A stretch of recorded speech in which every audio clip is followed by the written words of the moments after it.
Подростки были в недоумении. Это было похоже на инопланетное существо. Не каждый день дети сталкиваются с такой ужасной ситуацией. Тем не менее, это случилось с детьми, которые играли на улице в Канаде в один прекрасный теплый день, когда они увидели то, что требовало их немедленного вмешательства.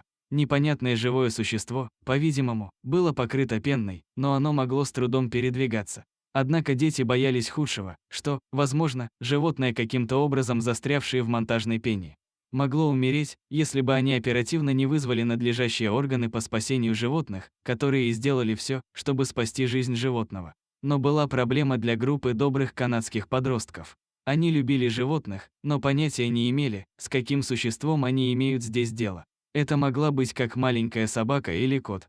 Или это мог быть скунс или зараженный бешенством енот, что представляло опасность для здоровья самих детей. Странное существо пряталось под машиной для своей защиты. Но оно было явно в опасной ситуации. Именно тогда Джейдон и Эйден сделали что-то, чего другие слишком боялись. Они опустились на руки и колени для более тщательного изучения того, что может быть под машиной. Подростки были в ужасе.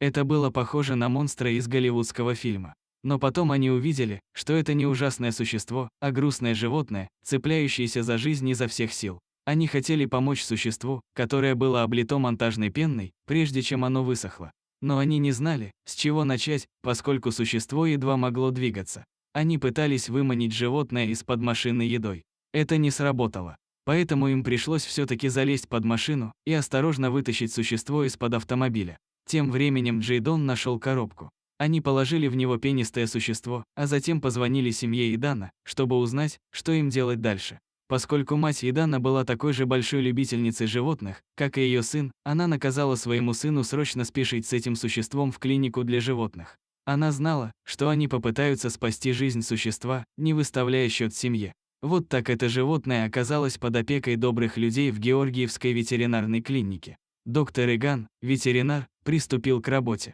Она сообщила ребятам, что животное скончалось бы, если бы его не спасли подростки. Еще несколько часов в таком состоянии, и он не смог выжить.